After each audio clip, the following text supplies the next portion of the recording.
John Kerry, secrétaire d'État américain, arrive ce week-end en RDC pour une visite de travail. À son arrivée à l'aéroport international de Njili ce samedi, le chef de la diplomatie américaine sera accueilli par son homologue de la République démocratique du Congo, Raymond Tshibanda, ministre des Affaires étrangères, coopération internationale et francophonie. Selon le programme officiel, les deux personnalités auront un premier entretien sur place même à l'aéroport international de Kinshasa avant de se rendre au fleuve Congo Hotel où sera logée la délégation américaine. Et le dimanche 4 mai est réservé à l'audience auprès du président de la République, Joseph Kabila. Cette visite, rappelons-le, s'inscrit dans le cadre du renforcement des relations d'amitié et de coopération qu'entretiennent la République démocratique du Congo et les États-Unis d'Amérique depuis plusieurs années. Dossier sur les expulsés de Brazzaville, la commission d'information de l'Assemblée nationale, je vous l'ai dit tantôt, a effectué la traversée du fleuve Congo-Brazzaville ce vendredi. Et sur place, cette commission a été reçue par le président de l'Assemblée du Congo-Brazza, Justin Kumba. La délégation congolaise a exprimé sa désapprobation sur le dérapage connu dans l'opération Mbata ya Mokolo, dit gifle de l'aîné. Après avoir conféré avec plusieurs autorités de la République démocratique du Congo, la commission d'information mise en place par l'Assemblée nationale a effectué le déplacement de Brazzaville ce vendredi. Conduite par l'honorable Emmanuel Shadari, cette délégation a été reçue par le président de l'Assemblée nationale de la République du Congo, Justin Kumba, au Palais de Congrès. Bien après cette commission d'information composée des élus du peuple, de la majorité présidentielle, tout comme de l'opposition, ont déclaré leur désapprobation sur les méthodes utilisées dans l'opération Mbata ya Mokolo. Nous avons longuement échangé, parce que notre mission, d'abord, c'était de venir présenter notre indignation sur la façon ou la procédure avec laquelle les Congolais de Kinshasa ont été refoulés de Brazzaville. Donc nous avons présenté notre indignation, nos collègues ont reconnu ça et ils ont présenté des excuses, ce qui est une bonne chose. Nous rentrons donc avec une grande satisfaction pour la mission d'information. Du côté de Congo-Brazzaville, les élus du peuple ont reconnu le dérapage.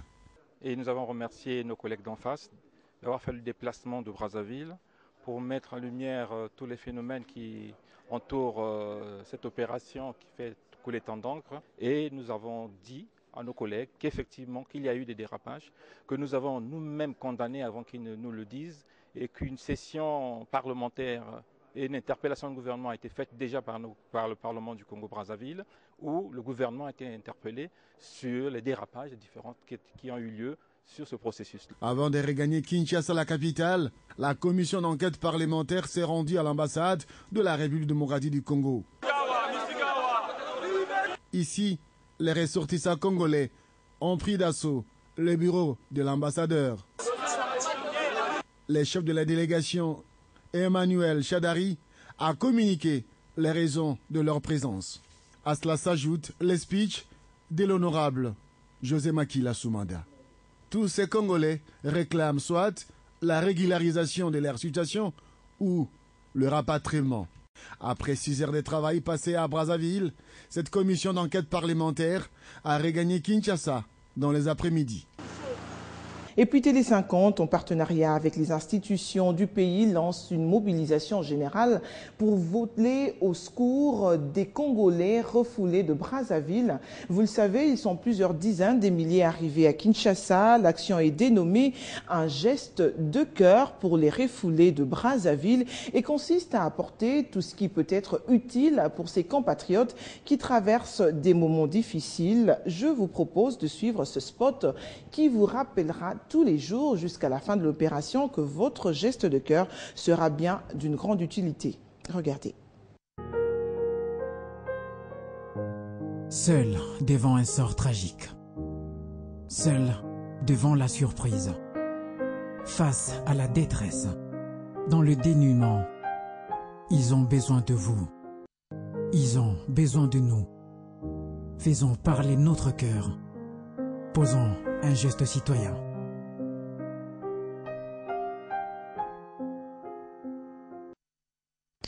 Plusieurs réfugiés congolais qui ont fui les atrocités de groupes armés à l'est de la RDC vers l'Ouganda devront retourner au pays dans les prochains jours. Ceci suite à la décision de la mise en place d'un plan opérationnel de rapatriement volontaire comme convenu lors des travaux de la tripartite RDC-Ouganda-HCR tenue tout récemment à Kampala. Le ministre de l'Intérieur, qui a pris part au nom du gouvernement, a fait le point des retombées de ces assises à la presse. Une communication importante du gouvernement est entrée à la sécurité et fait part à la presse depuis le ministère de l'Intérieur. C'est rare, pourtant ce vendredi, au lieu du porte-parole du gouvernement, c'est le ministre Mouyèche qui s'en charge. Dans la salle, il est assisté des gouverneurs des deux Kivu et la secrétaire permanente de la Commission nationale pour les réfugiés. Les réfugiés congolais d'Ouganda qui devront être rapatriés très prochainement dans le pays, leur bon retour étant déjà assuré, à en croire le ministre. Beaucoup ont perdu leurs biens, il leur faut un kit de réintégration. Le gouvernement a l'obligation de les assister dès leur retour pour la survie de plus ou moins 60 à 90 jours, de manière à leur permettre de reprendre leurs activités et de retrouver le rythme normal de leur vie. En effet, à cette troisième tripartite, les deux pays, sous l'assistance du HCR, ont pris l'option de la mise en place d'un plan opérationnel de rapatriement de réfugiés congolais et ont choisi l'Ouganda comme pays d'asile depuis 2011.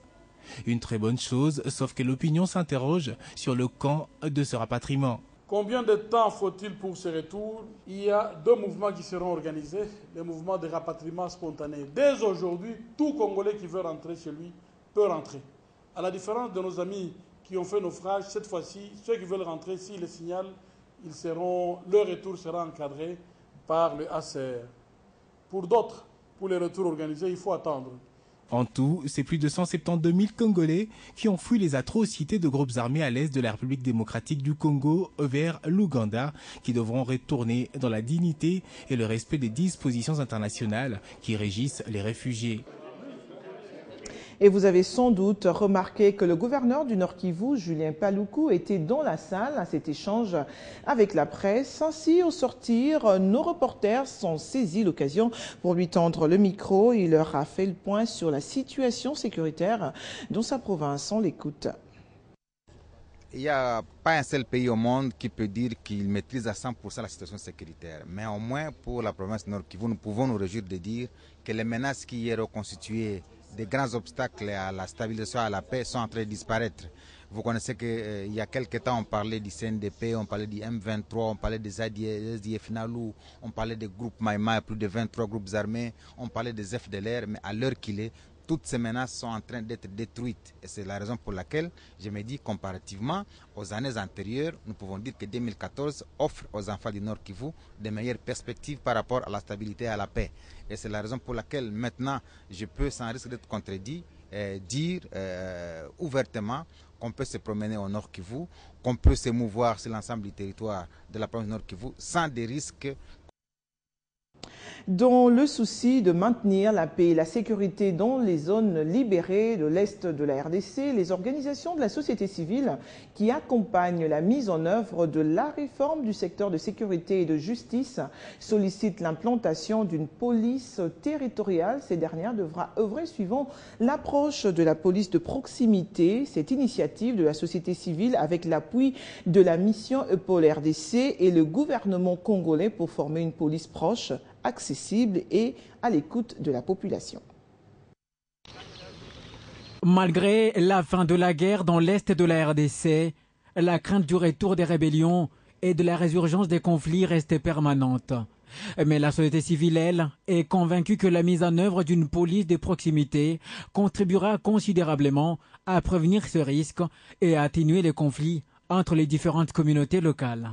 Une police qui va comprendre comment sécuriser la population, comment analyser les problèmes locaux en rapport avec la sécurité de la population, avec cette même population, et comment prévenir le conflit au niveau local. Donc une police qui comprend que la population a besoin d'elle et une population qui comprend qu'elle a besoin de la police. La formation des nouvelles unités de police, la reconstruction des commissariats et sous-commissariats détruits par la guerre s'avère donc urgente et pour cela, il faut des moyens financiers conséquents.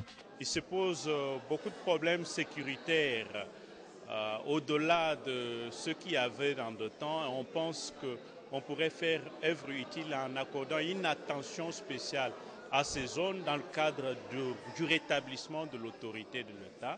Et on a initié cette action de plaidoyer pour qu'il y ait activation du processus de mise en œuvre de la police de proximité dans ce territoire-là. La police de proximité est la nouvelle police en cours d'expérimentation à RDC depuis 2011. Dans les provinces pilotes, la province orientale, le nord et le sud Kivu, elle est déjà à pied d'œuvre dans l'espoir de rétablir totalement la paix et désormais prévenir les conflits dans cette région longtemps meurtrie. À l'Assemblée nationale, devant les députés nationaux, le ministre des PT Antique a répondu à la question orale avec débat posée par le député Baudouin Maillot aux 3 préoccupations de l'élu de l'UNC de Vital Caméré. Le ministre Kinké a expliqué que l'interconnexion et la mauvaise qualité de certains réseaux relèvent du régulateur qui est une structure autonome et sur les licences 3G vendues à 15 millions de dollars américains à chaque opérateur, le coût a tenu compte des réalités du marché et de la continuité de l'État. L'auteur de la question orale a recommandé des sanctions contre les sociétés spécialistes des désagréments et pannes de réseau. Et à la primature, le Premier ministre Matata Ponyo a reçu ce vendredi en son cabinet les médecins stagiaires de Maniema et les écologistes managers congolais, tous en visite à la primature. Matata Ponyo a souligné dans son mot de bienvenue que la primature revêt un caractère historique très important et que cette visite ne doit pas être protocolaire, mais un passage qui doit mobiliser et capitaliser ce qui fait marquer et inspirer de leur côté les 2 visiteurs, en remercier le Premier ministre pour son implication personnelle, celle de promouvoir, accompagner le chef de l'État dans sa vision, la révolution de la modernité. Nous disons sincèrement merci pour l'accueil qui nous a été réservé. Il n'est pas demandé à tout le monde. Combien de ministres ont reçu des gens comme lui l'a toujours fait. Donc c'est une grande chose à souligner. Deuxièmement, nous sommes vraiment frappés par la beauté, la nature. Il y a longtemps, il y a combien de ministres qui sont passés? Nous avons été avec lui, il nous a parlé des 22. Lui, il est le 22e. Mais combien ont fait ce qu'il a fait? Qu'est-ce qui manquait à cela de faire comme lui? Donc ce ne sont pas les moyens qui pouvaient manquer. Le moyen, il y en avait, il y a toujours eu, mais il y a un problème de la volonté. En tant qu'écologiste, ça me plaît. Nous avons vu son arrivée à la primature, comment est-ce que la primature est devenue un site touristique. Et nous, les écologistes et managers congolais, nous pouvons juste jeter les fleurs.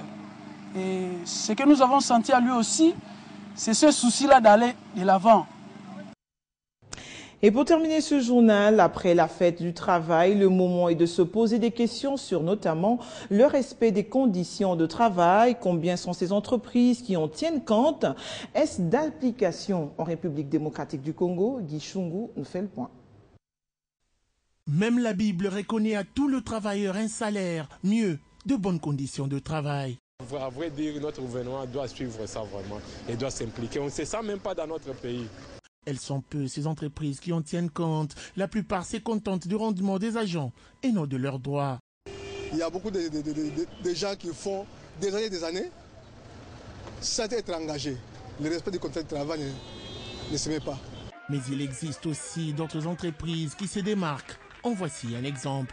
Le directeur Loukoussa, que je félicite en passant, c'est un chevronné qui fait bien son travail et nous demanderons à la direction générale de l'assister et il respecte le code du travail. Plus loin, le ministre du Travail a aussi condamné ces entreprises qui marchent sur le droit des travailleurs tout en félicitant celles qui prennent en compte les conditions de travail. Tout ce qui a été demandé, nous allons essayer de nous y atteler et nous pouvons les rassurer qu'au fur et à mesure de nos moyens, nous allons essayer de répondre à leurs préoccupations.